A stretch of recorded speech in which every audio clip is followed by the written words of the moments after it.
ಎಲ್ರಿಗೂ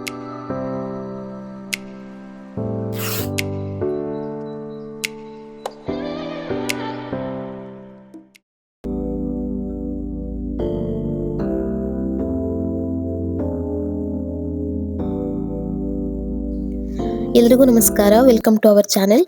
ಇವತ್ತು ನಾನು ಈ ವಿಡಿಯೋದಲ್ಲಿ ಹಳೆ ಸೀರೆನ ಯೂಸ್ ಮಾಡಿಕೊಂಡು ಡೋರ್ ಮ್ಯಾಟ್ ಹಾಕೋದು ಹೇಗೆ ಅಂತ ತೋರಿಸ್ಕೊಡ್ತಿದ್ದೀನಿ.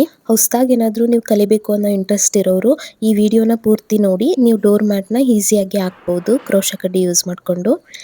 ನಾನಿಲ್ಲಿ ಯೂಸ್ ಮಾಡ್ತಿರೋ ಕ್ರೋಶ ಕಡ್ಡಿ ನಂಬರ್ 10. ನಿಮಗೆ ನಂಬರ್ ಕಡಿಮೆ ಆದಷ್ಟು ದಪ್ಪ ಬರುತ್ತೆ.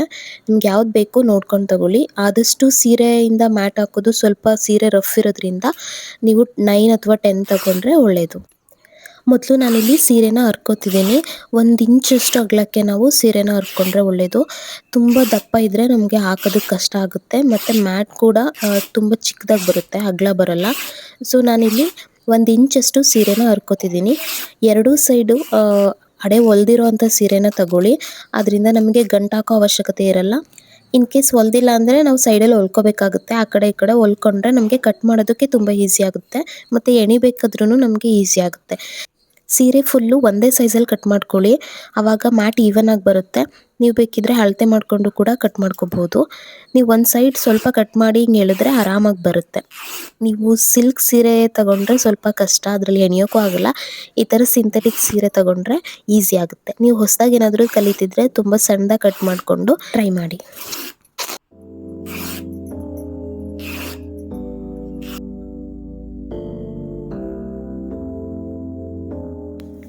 ಇವಾಗ ನೀವು ಇಲ್ಲಿ ನೋಡ್ತಿರ್ಬೋದು, ನಾನು ಒಂದು ಸೀರೆನ ಫುಲ್ ಕಟ್ ಮಾಡ್ಕೊಂಡಿದ್ದೀನಿ. ನೀವು ಕಟ್ ಮಾಡಬೇಕಿದ್ರೆ ಅದೇನು ಇರುತ್ತಲ್ವ ಎಳೆ, ಅದನ್ನು ಡಿಸ್ಟರ್ಬ್ ಮಾಡಬಾರ್ದು. ಇನ್ ಕೇಸ್ ಆ ಥರ ಮಾಡಿದ್ರೆ ನಮಗೆ ಸುತ್ತಬೇಕಾದ್ರೆ ಗಂಟಾಗುತ್ತೆ, ಕಷ್ಟ ಆಗುತ್ತೆ. ಅದನ್ನು ಹಾಗೆ ಇಟ್ಟು ನಾವು ಸುತ್ತೋದಕ್ಕೆ ಸ್ಟಾರ್ಟ್ ಮಾಡಬೇಕು. ನಾನಿಲ್ಲಿ ತೋರಿಸ್ತಿದ್ದೀನಲ್ಲ ಆ ಥರ ಸುತ್ತಿಟ್ಕೊಳ್ಳಿ. ಸುತ್ತಿಟ್ಕೊಳ್ಳೋದ್ರಿಂದ ನಮಗೆ ಗಂಟಾಗಲ್ಲ ಮತ್ತು ಬೇರೆ ಕಡೆ ಕ್ಯಾರಿ ಮಾಡೋದಕ್ಕೂ ಈಸಿ ಆಗುತ್ತೆ. ನಿಮಗೆ ಕೈಲಿ ಸುತ್ತಕ್ಕಾಗಲಿಲ್ಲ ಅಂದರೆ ಯಾವುದಾದ್ರೂ ಕಡ್ಡಿ ಆ ಥರದಕ್ಕೆ ಸುತ್ತಿಟ್ಕೋಬೋದು.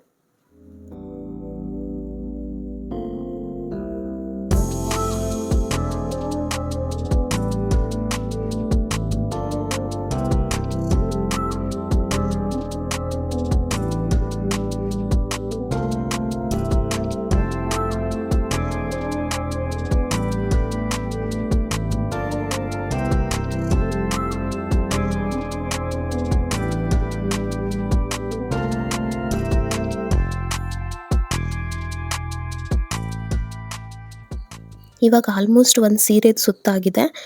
ನಾವಿವಾಗ ಎಣಿಯೋದಕ್ಕೆ ಸ್ಟಾರ್ಟ್ ಮಾಡಬೇಕು. ಎಣಿಯೋದಕ್ಕೆ ನಾವು ಒಂದು ಎಂಡಲ್ಲಿ ಸೇದ್ಗುಣ್ಕೆ ಥರ, ಇವಾಗ ವಿಡಿಯೋದಲ್ಲಿ ತೋರಿಸ್ತಿದ್ದೀನಲ್ವ ಆ ಥರ ಸೇದ್ಗುಣ್ಕೆ ಥರ ಒಂದು ಎಣೆ ಮಾಡ್ಕೋಬೇಕು. ಅದು ಮಾಡ್ಕೊಂಡಾದಮೇಲೆ ಅದರೊಳಗಿಂದ ನಾವು ಎಣಿಯೋದಕ್ಕೆ ಸ್ಟಾರ್ಟ್ ಮಾಡ್ತೀವಿ.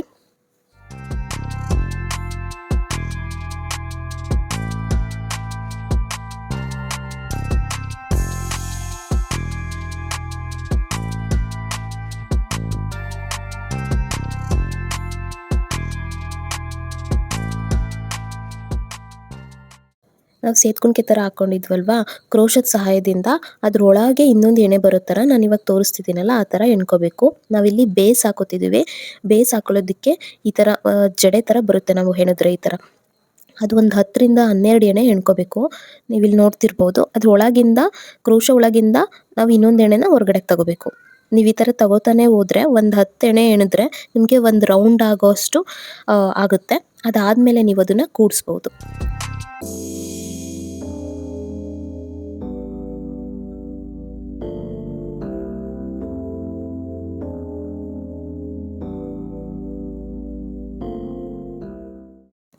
ನೀವು ಈ ಥರ 2 ಎಂಡ್ ಸೇರಿಸ್ಬಿಟ್ಟು ನೋಡಿ, ಅದು ಒಂದು ರೌಂಡ್ ಬರ್ತಿದೆ ಅಂದರೆ ಓಕೆ, ನಾವು ಅದೆರಡನ್ನು ಕೂಡಿಸ್ಬೋದು. ಕೂಡಿಸೋದಕ್ಕೇನಿಲ್ಲ, ಅದು ಒಂದು ಎಂಡ್ ಏನಿರುತ್ತೆ ಅದನ್ನು ಇನ್ನೊಂದು ಎಂಡ್ ಒಳಗಡೆಯಿಂದ ಹಾಕಿ ಮತ್ತೊಂದು ಎಳೆನ ಹೊರಗಡೆ ತಗೋಬೇಕು. ಎಕ್ಸ್ಟ್ರಾ ಏನಾದರೂ ಉಳಿದಿದ್ರೆ ಅದನ್ನು ಕಟ್ ಮಾಡಿ ಈ ಒಂದು ಎಂಡಿಂದ ಇನ್ನೊಂದು ಎಂಡ್ ಒಳಗಡೆ ಹಾಕಿ ಎಣೆನ ತಗೋಬೇಕಾಗುತ್ತೆ.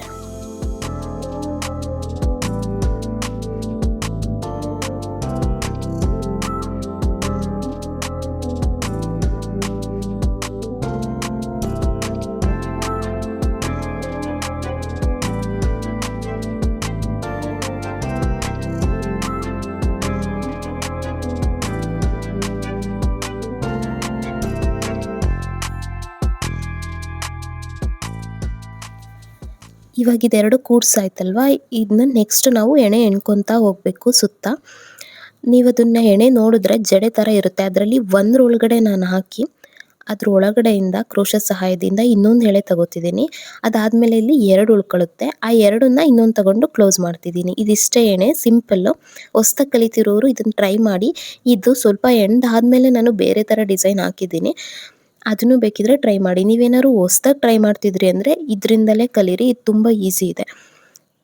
ನಾನು ಆವಾಗಲೇ ಹೇಳ್ದಂಗೆ ಅದ್ರೊಳಗಡೆಯಿಂದ ಒಂದು ಎಣೆನ ತಗೋಬೇಕು ನಾವು. ಆ ಎಣೆ ತಗೊಂಡಾದ್ಮೇಲೆ ಎರಡು ಉಳ್ಕೊಳ್ಳುತ್ತೆ, ಅದನ್ನು ಇನ್ನೊಂದು ತಗೊಂಡು ಕ್ಲೋಸ್ ಮಾಡಬೇಕು. ಸೇಮ್ ಇದನ್ನೇ ರಿಪೀಟ್ ಮಾಡಬೇಕು.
ನೀವಿಲ್ಲಿ ನೋಡ್ತಿರ್ಬೋದು ಆಲ್ಮೋಸ್ಟ್ ರೌಂಡ್ ಶೇಪಿಗೆ ಬರೋಕ್ಕೆ ಸ್ಟಾರ್ಟ್ ಆಗಿದೆ.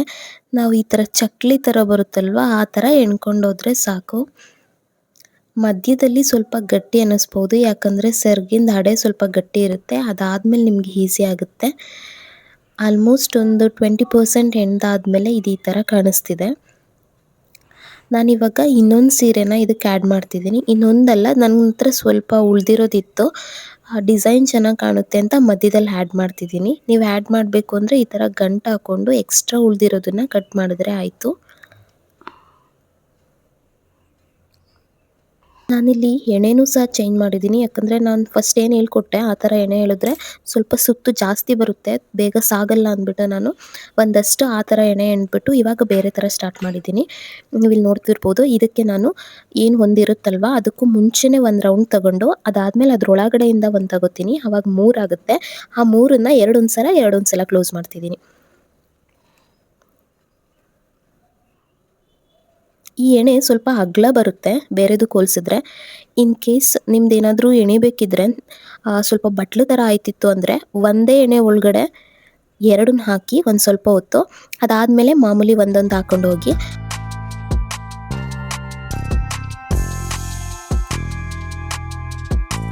ಅಥವಾ ಇನ್ ಕೇಸ್ ಜಾಸ್ತಿಯಾಗಿ ನರ್ಗೆ ಥರ ಬರ್ತಿತ್ತು ಅಂದರೆ, ಈ ಥರ ನರ್ಗೆ ಥರ ಬರ್ತಿತ್ತು ಅಂದರೆ ಆ ಒಂದು ಎಣೆನ ಬಿಟ್ಬಿಟ್ಟು ಹಾಕಿ, ಆವಾಗ ಚೆನ್ನಾಗಿ ಶೇಪಲ್ಲಿ ಬರುತ್ತೆ, ಏನೂ ಆಗಲ್ಲ, ಸ್ಟ್ರೈಟ್ ಆಗಿರುತ್ತೆ.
ಇದು ಆಲ್ಮೋಸ್ಟ್ ಎಂಡ್ ಆಗೋದಕ್ಕೆ ಬಂದಿದೆ.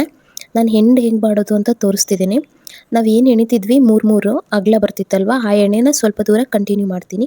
ಇನ್ನೇನು ಎಂಡಾಗುತ್ತೆ ಅನ್ನೋ ಅಷ್ಟರಲ್ಲಿ ನಾನು ಎಣ್ಣೆನ ಡೌನ್ ಮಾಡ್ತಾ ಬರ್ತೀನಿ. ನೀವು ಇಲ್ಲಿ ನೋಡ್ತಿರ್ಬೋದು, ಆವಾಗಲೇ ನಾನು 3 ಎಣ್ಣೆ ಹಾಕಿದ್ದೆ, ಅದು ಸ್ವಲ್ಪ ಅಗಲ ಇದೆ. ಅದಾದಮೇಲೆ ನಾನು ಎರಡೆರಡು ಸಪ್ರೇಟಾಗಿ ಹಾಕ್ತಿದ್ನಲ್ವ, ಆ ಥರ ಹಾಕಲ್ಲ, 3 ಒಂದೇ ಸಲ ಕ್ಲೋಸ್ ಮಾಡ್ತಿದ್ದೀನಿ. ಸೊ ಅದರಿಂದ ಅದು ಸ್ವಲ್ಪ ಎಣ್ಣೆ ಸ್ವಲ್ಪ ಚಿಕ್ಕದಾಗಿ ಬರುತ್ತೆ. ಅದಾದಮೇಲೆ ನಾನು ಮೊದಲೇನು ಹಾಕಿದ್ನಲ್ಲ ಸ್ಟಾರ್ಟಿಂಗು, ಆ ಥರ 2 ಎಣ್ಣೆಲಿ ಮುಗಿಸ್ತಿದ್ದೀನಿ. ಇದರಿಂದ ನಮಗೆ ಎಂಡ್ ಆಗಿರೋದು ಫಿನಿಶಿಂಗ್ ಚೆನ್ನಾಗಿ ಬರುತ್ತೆ. ನಾವು ಎಲ್ಲಿ ಎಂಡ್ ಮಾಡಿದ್ದೀವಿ ಅನ್ನೋದು ಗೊತ್ತಾಗಲ್ಲ. ನಾವು ಹಾಗೆ ಕೂಡ ಎಂಡ್ ಮಾಡ್ಬೋದು. ಈ ಥರ ಮಾಡಿದ್ರೆ ಚೆನ್ನಾಗಿರುತ್ತೆ. ನಾವು ಎಲ್ಲಿ ಎಂಡ್ ಮಾಡಿದ್ದೀವಿ ಅನ್ನೋದು ಗೊತ್ತಾಗಲ್ಲ.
ಈ ವಿಡಿಯೋ ನಿಮಗೆ ಇಷ್ಟ ಆಗಿದ್ರೆ ದಯವಿಟ್ಟು ಈ ವಿಡಿಯೋಗೊಂದು ಲೈಕ್ ಮಾಡಿ, ನಮ್ಮ ಚಾನಲ್ನ ಸಬ್ಸ್ಕ್ರೈಬ್ ಮಾಡ್ಕೊಳ್ಳಿ, ನಿಮ್ಮ ಅಭಿಪ್ರಾಯನ ಕಮೆಂಟ್ ಮೂಲಕ ತಿಳಿಸಿ.